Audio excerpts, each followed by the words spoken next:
Rowena Guanzon, binigyan ng kakaibang corona si Auntie Claire. Ako kung ganon, edi congratulation. Matapos po sabihin ni Auntie Claire na itong nakaraan na si Vice President Sara Duterte daw ay hindi na kailangan ng attack dog. Pero may sagot dyan si Atty. Rowena Guanzon. Eto, yung video.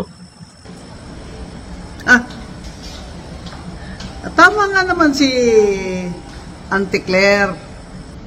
Hindi nga kailangan ni VP Sara ang attack dog. Kasi yung corona na yan, sa iyo yan, Auntie Claire.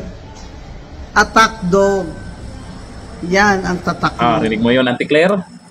Sa'yo ang corona. Ang corona ng pagiging attack dog. Aba, congratulation, Auntie Claire. Wala nang makakaagaw sa'yo niyan. Ikaw na nag-iisang attack dog. Nako po, ayan na naman yung sinasabi ko sa inyo. Si Rowena Guanzon ay nakabantay sa mga pinagyayaw-yaw nyo. Supalpal na naman kayo. Kaya nyo bang sagutin itong si Rowena Guanzon? Auntie Claire, nakaraan pa ito bumabanat sa inyo Bakit puro Duterte pa rin yung banat mo? Etong si Rowena Guanzon, matindi yung mga post na ito at mga pinagsasabi na ito. Bakit mukhang hindi kayo Romeres ba kay Rowena Guanzon? Anong meron kay Rowena Guanzon? Hindi nyo kaya, no? Nako, ay marami pong natuwa dyan sa sinabi po ni Rowena Guanzon. Sabi ni Kenneth Calonia, bilis ng back to you. Hindi naman pwedeng sila lang magyayaw-yaw at walang magre-resback sa kanila. Sabi ni Yolanda Cabaog, natumbok mo, ma'am. Sabi ni Ma'am Shi, Kolotsky, boom, Auntie Claire, sayo ang corona ng attack dog. Sayong-sayo na yan. Hindi na kailangan ni VP Sara Duterte yan. Kasi nitong nakaraan, ito po, mariingit tinanggi ni PCO Yusek Atty. Claire Castro ang espekulasyon ng banggaan sa pagitan ng Malacanang at Office of the Vice President matapos itilaga si Rod Castillo bilang bagong tagapagsalita ni VP Sara Duterte dyan sa OVP Ayon kay Castro, hindi kailangan ni VP Sara ng isang attack dog bilang tugon sa pahayag ni Castillo na hindi siya magsisilbing paninira kundi tagapagpaliwanag ng trabaho ng OVP. Yun dapat ang ginagawa ng isang spokesperson. Itong spokesperson po ng Office of the Vice President ay ito lang po yung gagawin. Hindi kailangan manira ng kanino man o sino man.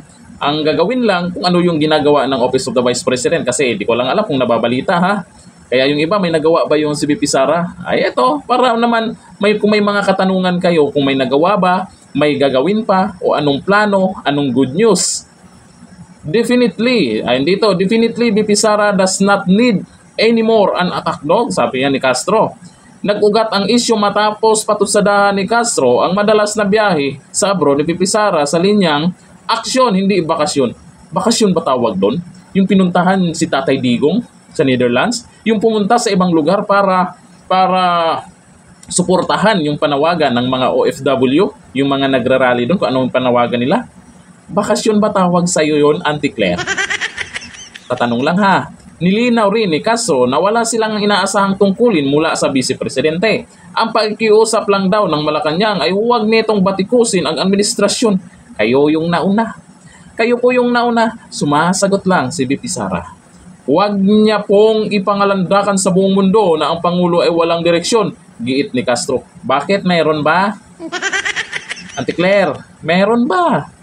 Kayo, sa makapanood ng video na to, may direksyon nga ba o wala si Dunyor? Comment tayo dyan.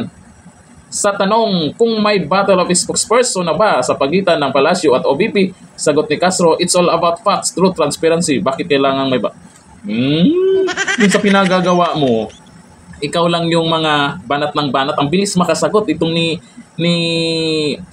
Auntie Claire. Pag Duterte, ang topic, ang bilis niya, di ba? Pero yung mga nakaraan, pagdating sa mga nagawa ng Pangulo, naku, sumablay.